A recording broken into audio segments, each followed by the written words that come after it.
Chers téléspectateurs, bonjour. Un grand bonjour et un joyeux bonjour. Heureux de vous retrouver et de nous retrouver ensemble autour de ces études sur le Notre Père. La semaine dernière, nous nous étions laissés avec une question pleine de sens, à savoir pourquoi dans le Notre Père, Dieu nous invite-t-il, nous pécheurs, à considérer d'abord sa personne pour nous approcher de lui.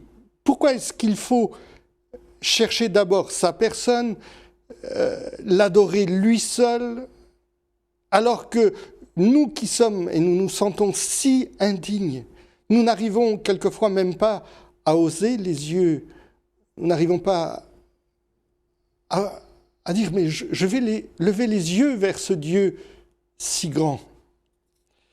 Nous avions considéré dans un premier temps les divers parcours à notre disposition pour nous approcher de lui. Tant dans l'Ancien Testament, on avait pris l'exemple de la tente de la rencontre, que nos amis juifs appellent le Mishkan, que le Nouveau Testament, avec justement le parcours du Notre Père, et nous avions dit qu'il y a même deux parcours, soit Luc 11, soit Matthieu 6, et qu'ils étaient sensiblement différents. Vu, je dirais, notre réflexe naturel, ce que nous avons envie de faire, je ne sais pas pour vous, mais quand nous nous approchons de Dieu, souvent, à cause de notre état, nous commençons par plaider coupable devant Dieu si réellement nous nous rendons compte de la sainteté et de la grandeur de Dieu. Alors nous avions posé volontairement une question qui était hors de sens, à savoir pourquoi ce Dieu qui dit qu'il veut me laisser de la place, on a vu ça dans une autre émission, veut que je le considère lui d'abord. Sa sainteté, son règne, sa volonté en premier. Alors que moi, je me sens si indigne quand je m'approche de lui et que j'aurais envie de commencer par moi, pardon Seigneur, parce que je suis... Et il dit non, moi d'abord. Pourquoi cela ? Et pour paraphraser Paul dans sa deuxième épître aux Corinthiens, quand Paul dira « mais je parle comme un insensé »,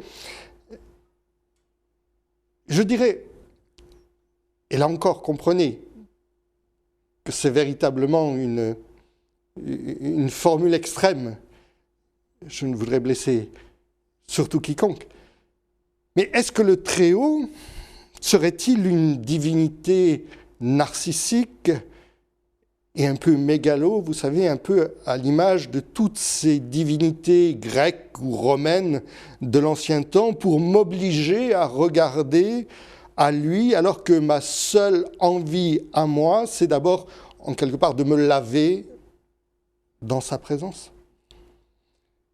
Bien évidemment, la réponse à cette question est à mille lieues de cette interprétation, que Dieu nous garde de jamais approcher même, déjà le simple fait de prononcer ces mots, est pour moi compliqué. Comment imaginer que le Dieu très haut puisse-t-il avoir de tels sentiments ?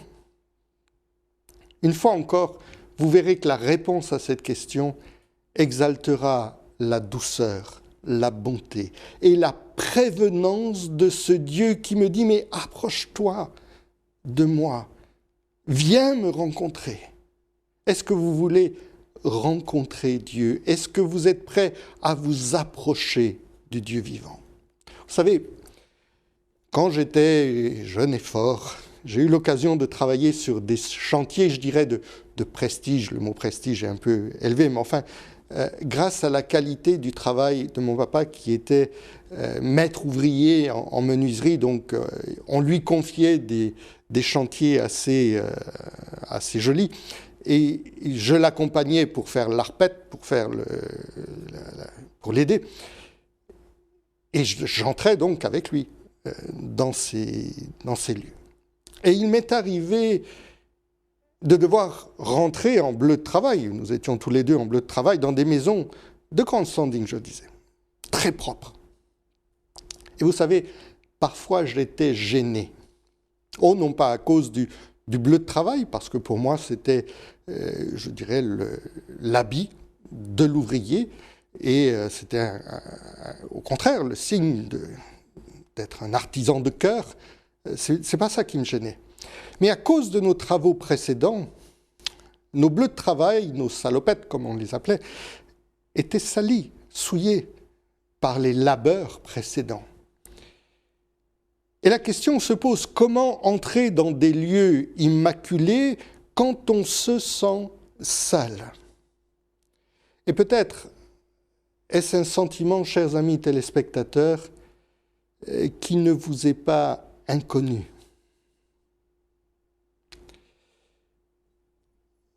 Si la vie, quelquefois, si les circonstances de la vie vous ont blessé, sali, souillé, et quelquefois dans une vie, il peut se passer des choses terribles.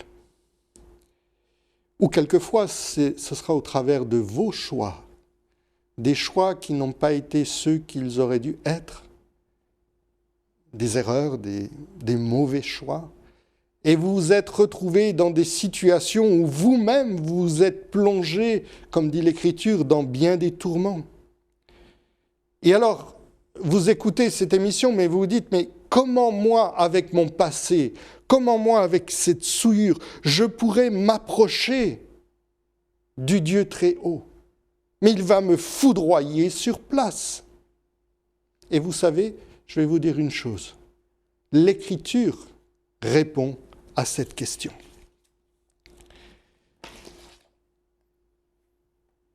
L'Écriture est toujours source de consolation pour celui ou celle qui la lit avec l'éclairage du Saint-Esprit. Et là encore, l'Écriture, j'espère, va nous éclairer, va vous éclairer. Et vous constaterez que le Notre Père est une invitation à venir au Père avec un cœur apaisé. Mais pour éviter, vous savez, quelquefois l'argument de facilité, parce que j'ai déjà entendu, oui, mais c'est facile, les chrétiens, je dirais, dans le Nouveau Testament, tout est grâce, ils passent un peu facilement sur des choses. Alors je vais prendre un texte de l'Ancien Testament pour exposer ce fait. Nous allons aller dans un livre qui s'appelle le livre du prophète Zacharie, au chapitre 3 et au verset 1. Alors, le livre de Zacharie a ceci de particulier qui, selon la numérotation des versets, quelquefois change un peu, mais Zacharie, chapitre 3, verset 1, commence « Il me fit voir Josué, le souverain sacrificateur ». Je lis. « Il me fit voir Josué, le souverain sacrificateur, debout devant l'ange de l'Éternel. » Alors, une chose à noter, c'est que le souverain sacrificateur, rappelez-vous, on l'a dit la semaine dernière, c'est le prêtre, celui qui est, je dirais, le Kohen Gadol, celui qui est le plus grand, qui va rentrer une fois par an dans le lieu très saint. C'est-à-dire que vous prenez tous les sacrificateurs qui, normalement, se sanctifient, se purifient, vous prenez le plus grand de tous les sacrificateurs, celui qui marche d'une manière la plus excellente, qui a été nommé par ses pairs souverain sacrificateur, et c'est lui qui se trouve là. Donc Josué, le souverain sacrificateur, est là, debout devant l'ange de l'Éternel.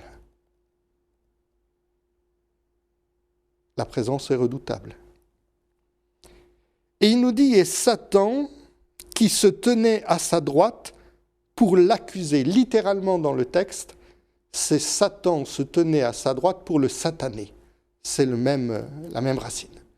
Ça veut dire que l'ennemi va véritablement chercher à massacrer, à pointer du doigt, à accuser, puisque Satan est l'accusateur par excellence, chaque faute, chaque chose. Est-ce qu'il va avoir du mal? Pas du tout. Tout d'abord, il nous est dit au verset 3, verset 2, pardon, l'Éternel dit à Satan, que l'Éternel te réprime, Satan, que l'Éternel te réprime, lui qui a choisi Jérusalem? N'est-ce pas là un tison arraché du feu? Et le verset 3, extraordinaire. Or Josué, rappelons-nous, il est souverain sacrificateur. Je dirais, il entre une fois par an et sa sainteté doit être telle, ses vêtements doivent être impeccables, il ne doit pas y avoir la moindre tache, la moindre chose sur ses vêtements pour rentrer dans la présence du Dieu très haut. Et il nous est dit, or Josué était couvert de vêtements sales et il se tenait debout devant l'ange. Ça veut dire que toi qui prétends représenter le peuple, toi qui prétends faire le sacrifice pour le peuple, tu viens devant moi, tu es là devant l'ange de l'Éternel, couvert de vêtements sales. Et il va falloir que je vérifie un jour, parce que je l'ai déjà dit plusieurs fois, mais l'un de nos professeurs d'hébreu nous disait que le mot sale ici, ce n'est pas la petite saleté, c'est véritablement la souillure grave, comme des excréments. Et il est là, vraiment, avec des vêtements qui sentent mauvais, des vêtements sales. Vous laissez quelqu'un rentrer chez vous dans cet état-là? Je ne suis pas sûr. Et là, il est là, debout devant l'ange de l'Éternel. Et voici la miséricorde de Dieu. L'ange, verset 4, prenant la parole, dit à ceux qui étaient devant lui, « ôtez-lui les vêtements sales. » Puis il dit à Josué, « Vois, je t'enlève ton iniquité et je te revêts d'habits de fête. Je dis qu'on mette sur sa tête un turban pur. » Et ils mirent un turban sur sa tête. Et ils lui mirent des vêtements. L'ange de l'Éternel était là.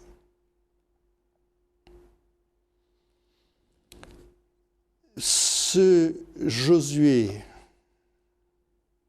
dont le nom est si proche, et à la même racine que Yeshua, ce Dieu qui sauve. Ce Josué est là et il est couvert de vêtements sales. Satan est là pour le sataner. Et cela nous parle de notre état quelquefois quand nous nous approchons de Dieu. Nous nous sentons sales.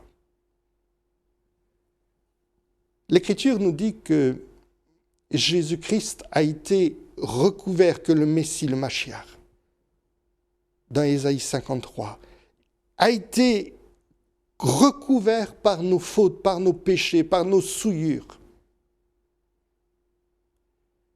Mais la particularité, c'est que Josué n'est pas condamné. Dieu lui enlève ses vêtements sales pour lui donner des vêtements à lui propres. Et cela me rappelle l'exemple que je vous donnais. Moi et ma fameuse salopette. Sauf qu'il y avait, et il y a ici, plus qu'une maison de prestige, parce que nous entrons dans la présence du Dieu très haut. Alors bien sûr, le sentiment immédiat que nous avons est souvent un sentiment de honte.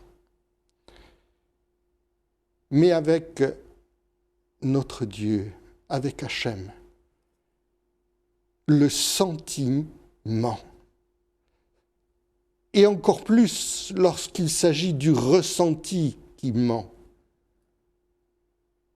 ce que vous sentez, dans les deux sens du terme, ce que vous ressentez est mensonge. Pourquoi? Parce qu'en Jésus-Christ, Dieu veut venir vers vous et enlever ses vêtements sales et vous donner lui-même son propre vêtement. Je pense à ce texte dans le Nouveau Testament où il y avait cette femme de mauvaise vie qui rentre chez Simon, le pharisien. Et cette femme vient vers Jésus. Et les évangiles nous disent que cette femme touche Jésus, pleure sur ses pieds, etc. Et cet homme, qui ne dit rien, mais dans son cœur, pense ceci: si cet homme était prophète, il saurait de quelle espèce est la femme qui le touche. Ça veut dire que lui ne se sentait pas si sale que ça. Et Jésus de dire à cet homme, propre sur lui en apparence, que cette femme, elle avait conscience de son péché, même si elle avait fait des choses bien plus graves que lui peut-être avait fait. Mais elle allait être délivrée de sa faute, alors que lui allait rester avec sa faute. Alors peut-être, vous vous dites, je ne peux m'approcher de la pureté absolue sans immédiatement voir mes vêtements sales. Et malheureusement, tous les jours, mes amis, la vie ici-bas nous salit et vous salit avec des émotions indignes. Pensez ne serait-ce qu'aux conversations au boulot, au bureau. J'ai été sur des chantiers, je sais ce que c'est que les conversations de chantier. Ce n'est pas toujours des conversations qui vous élèvent. J'ai été également dans les bureaux. C'est plus distingué, mais c'est la même souillure. Exactement la même, en plus raffiné. Et l'homme s'est raffiné ses souillures. Vous sentez peut-être ça à cause de tout ce que vous voyez et entendez, un peu comme Lot qui tourmentait journellement son âme à cause de ce qu'il entendait et qu'il voyait à Sodome. Mais parfois, c'est même pire. Pourquoi ? Parce que la souillure, nous la ressentons à l'intérieur, nous la retrouvons dans notre propre cœur. C'est le prophète Ésaïe qui crie à Dieu en disant « Malheur à nous, malheur à moi, parce que je suis un homme aux lèvres impures qui habite au milieu d'un peuple aux lèvres impures. » Mais pourquoi les lèvres sont-elles impures ? Parce que le cœur est impur. Parce que ce qu'il y a au fond de nous souille. Et notre propre cœur, pour le coup, qui n'est pas propre du tout, est notre principal ennemi pour nous approcher du Dieu très haut. C'est du cœur, nous dira Jésus, que viennent les mauvaises pensées, les adultères, les meurtres, etc. Et voici donc une clé extraordinaire du Notre Père, d'une importance fondamentale. C'est de comprendre que cet ordre, pense à ton Dieu d'abord, regarde à moi d'abord. Et encore, et tout simplement, une nouvelle manifestation de l'amour et de la délicatesse de ce Dieu qui t'appelle à venir dans sa présence. Comme si Hachem te disait, mais ne viens pas devant moi ni avec ton sac, ni avec ta cendre, ni bien sûr avec ta pseudo-justice, qui est encore pire. Comme ce pharisien dont Jésus nous donne l'image, qui était là debout, priant dans la synagogue, dans le temple, disant « Mais je te loue au Père de ce que je ne suis pas comme le reste des hommes. » Jésus donne l'image de cet autre homme qui était dans le temple et qui se frappait la poitrine et qui disait « Mais pardonne-moi, pardonne-moi, je ne suis pas digne de toi. » Et Jésus de dire « Mais que le deuxième va sortir du temple justifié, mais pas le premier. » Alors viens simplement comme tu es. Plaide coupable. Si ta vie est une succession d'échecs, viens simplement dans la repentance, c'est-à-dire le regret sincère de tes fautes. Dis cette souillure à ton Dieu. À la croix, Jésus a porté nos souillures. Il a dit au Père, « Père, ce n'est pas tel ou tel, et mets ton nom. » C'est pas lui qui l'a fait, c'est moi qui l'ai fait. Et il est devenu malédiction pour nous à la croix. C'était un scandale, c'était une folie pour les gens de son époque. Mais l'Écriture dit que c'est sagesse selon le cœur de Dieu, parce que c'est ce même Dieu qui a donné l'agneau à Abraham pour délivrer Isaac, qui nous donne cet agneau, Yeshua, pour que nous puissions être sauvés. J'aimerais simplement attirer votre attention sur quelque chose de très beau. La beauté du symbole d'un vêtement que nos amis juifs portent. Et je vais prendre un exemple. Je pense à ce châle de prière qui s'appelle le talit, qui est porté, je dirais, par tout juif lorsqu'il vient dans la synagogue. Et je vais prendre ici cette image d'un talit, mais qui est, pour le coup, le talit, je dirais, de ceux que nous nommons les juifs messianiques, c'est-à-dire de ceux qui ont reconnu en Yeshua le Mashiach, le Seigneur, le Christ, le Sauveur. Et normalement, tout juif, qu'il soit messianique ou non, vient avec son talit dans son lieu de prière. Et sur ce talit, il y a une inscription. Alors il y a les tzitzit, ces franges qui doivent rappeler un certain nombre de choses. Je rappelle simplement que, je dirais, le port du talit, c'est pas quelque chose que les Juifs ont trouvé comme ça, c'est dans la Torah, c'est écrit dans la Torah. Et donc, vous avez ce talit, et vous avez ici une inscription.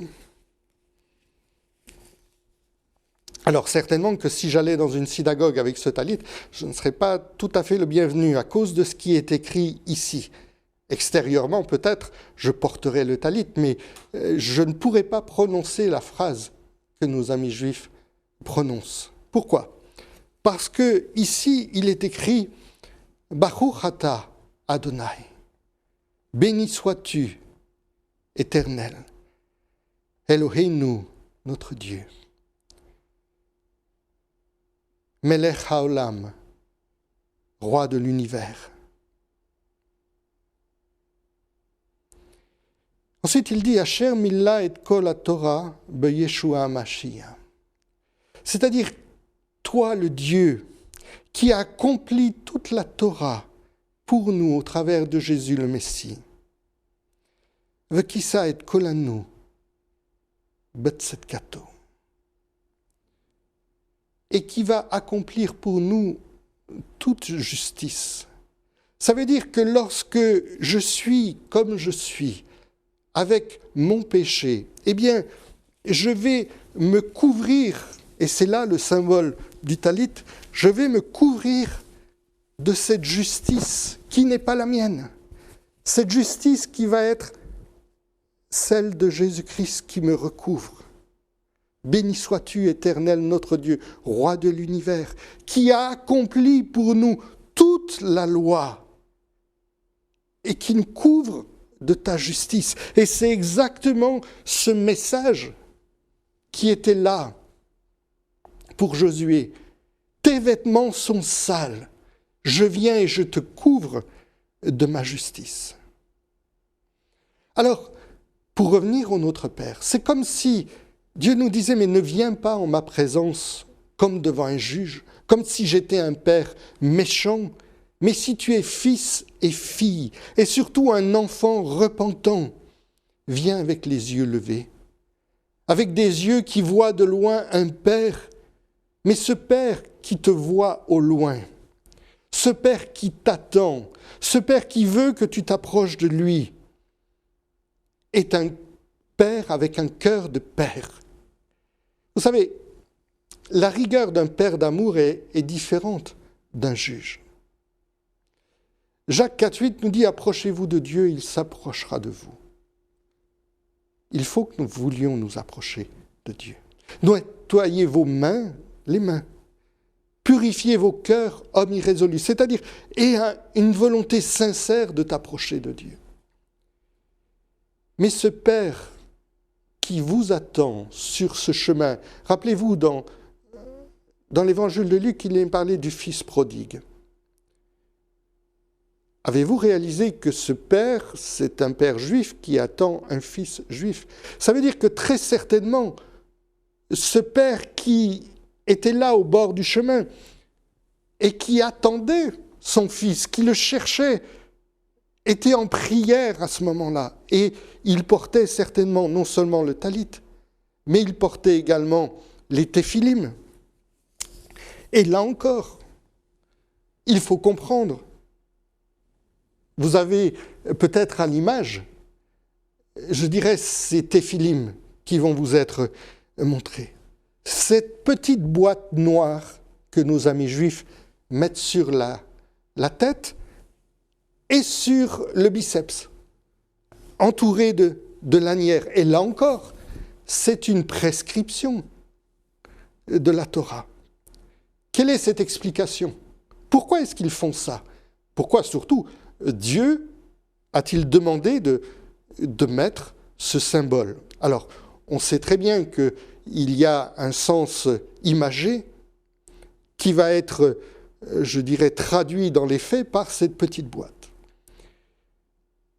Laissez-moi simplement vous donner une des explications, c'est beaucoup plus complexe que ça. Mais cette petite boîte, elle est carrée, comme le Saint des Saints est carré. Il y a 6 faces, le haut, le bas, la droite, la gauche, devant et derrière. Ça veut dire que c'est les 6 aspects de cette matérialité, de ce monde dans lequel nous vivons, le monde de la matérialité. Remarquez également une chose, c'est que nous-mêmes, nous sommes attachés par les pieds à cette terre. Jésus dira à Pierre, mais si je ne te lave les pieds, tu ne peux pas avoir part avec moi. Pierre va vouloir qu'il lui lave tout le corps. Il dit non, Jésus va dire juste les pieds. Pourquoi? Parce que ses pieds touchent la terre. Est-ce que vous avez remarqué une chose? C'est que nous avons 2 instruments pour produire la vie, 2 parties. La bouche, qui va pouvoir créer, parler, produire la vie, et une autre partie, plus au sud, qui va être également un instrument de vie. Et nous avons nos mains qui se tendent vers le ciel en disant « Mais Seigneur, je tends les mains vers toi », avec la bouche qui va dire. Et puis nous avons de l'autre côté des jambes qui touchent cette terre. Et d'autres désirs qui vont être beaucoup plus terrestres. Pourquoi cette petite boîte sur le front? Eh bien, simplement, je dirais, nos amis juifs vont nous dire que je dois transcender cette matérialité. Quand je m'approche d'Hachem, quand je m'approche de Dieu, je vais dépasser cette matérialité pour penser aux choses d'en haut.